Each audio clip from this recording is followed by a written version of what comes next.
Dear friends, all of a sudden, all hell seems to be breaking loose everywhere at the same time. In my case, and in Gaza, and now in Lebanon too. At first glance, it looks or seems like the very evil forces have now definitely gained the upper hand, but only at first glance. Remember what they say, don't judge a book by its cover.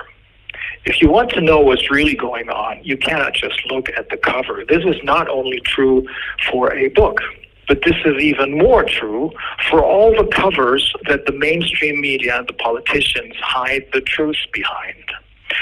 Remember Corona, and remember the secret panic papers detailing how best to spread panic among the population to make the people go along with the lockdowns and eventually even the shots. Remember what Dietrich Bonhoeffer said shortly before he was murdered in a concentration camp. Our problem is not so much individual evil people, but it's really stupidity. The stupidity of the dumbed-down masses that we need to deal with and focus on. And remember what philosopher Immanuel Kant, one of the leading figures of the Enlightenment, said. It is cowardice that keeps the people stupid and docile, as they dare not use their own reasoning to decide what's good and what's evil, what's right and what's wrong. Sapere aude, he said. Dare use your own reasoning. So how do we understand what's really going on right now? Well, by looking beyond the cover, by taking a closer look at what's behind the cover, and a closer look at the official narrative that is presented to us by the mainstream media and politicians shows us that in reality the other side is now definitely at the end of its rope. They are no longer able to hide their crimes and themselves behind nice-sounding, soothing, boilerplate language. They're forced to drop their masks. The mass fraud by their banks and mass murder through their wars are the cornerstones, the pillars of their now ending reign. And these cornerstones are visible now. And the United Nations does no longer serve its purpose of keeping the people comfortably numb. And once again, the synchronicity of events is astonishing. In my criminal proceeding, new evidence has surfaced, irrefutable documentary evidence that shows that the criminal allegations against me have absolutely no basis whatsoever, but were staged by the rogue German Inland Intelligence Service, which is used by the current puppet administration's Interior Secretary to go after anyone who is not in line with the government's official narrative. It is now clear that the only purpose of this trial is to distract the public's attention, the international public's attention, from the fact that the real reason for my kidnapping from Mexico, putting me on trial, and keeping me in pre-trial custody for almost a year now, is my work on the Corona pandemic. Well, why am I saying this? We have a smoking gun. And the smoking gun we found is one of the binders. In one of the binders we received from the prosecution, there is a piece of paper. Unlike all the other binders, this one does not only contain copies of the prosecution's file, rather the first page isn't really a first page. It's not even a copy of a first page. It's a photograph of the very first piece of paper in that file. But it's not really a page. It is a little plastic bag containing a police case number, a piece of paper with a police case number, and the word Corona on it. Corona, not embezzlement, theft, or violation of a fiduciary duty or any other crime, but Corona. Now, Corona is obviously not a crime. unless, of course, you follow up on the evidence that we dug up on the plandemic. Now that's a crime. A plandemic, a planned pandemic. What this word means, this word is the introduction to the entire investigation of the police.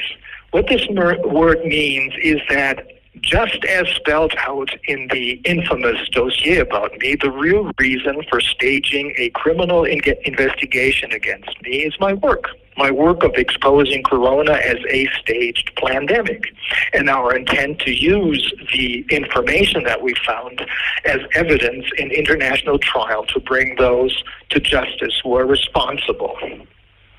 This alone explains my kidnapping from Mexico and its cover-up as a fake deportation.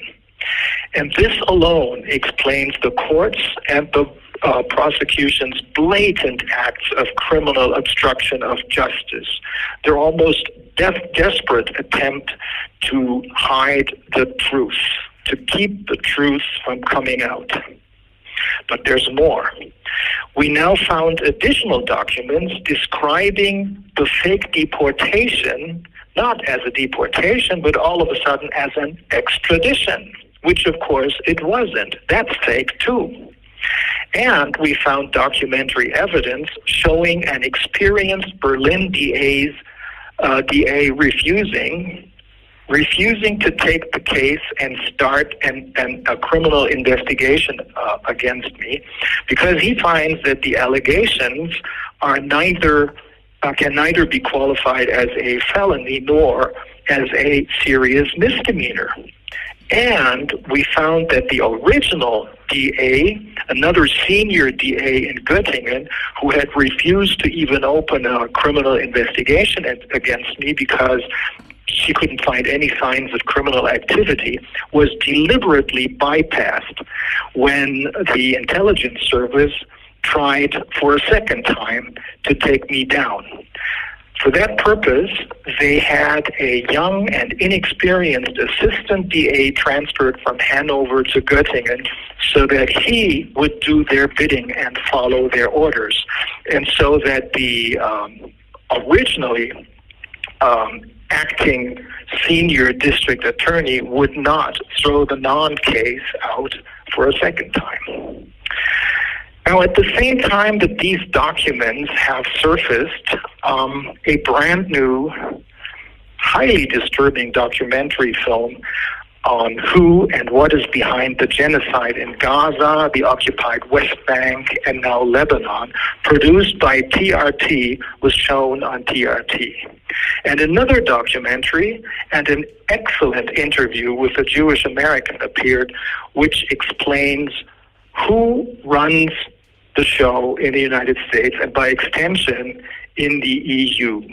In the EU, where the German government is now collapsing, Macron is completely isolated, and Keir Starmer, who is a newly elected prime minister, is already deeply unpopular and embroiled in a bribery scandal. Now, I realize, of course, that TRT, too, is a mainstream news channel, and that it, too, espouses the narrative of man-made climate panic and virus panic. But as far as this Gaza story is concerned, they're the only mainstream TV station that actually have reporters on the ground and that broadcast continuous live coverage of what's really going on there, the full extent of the carnage, which is something all the other mainstream media and Western politicians have been desperately trying to hide from the public until now. But that dam is breaking too now, and this will have huge implications for the so-called Western world. Now, my case is turning into a real crime story now, only not quite the way that they intended. At the same time, the other crime story is also unfolding. So, what happens in my case happens simultaneously with what's happening in Gaza, the United Nations, and the EU.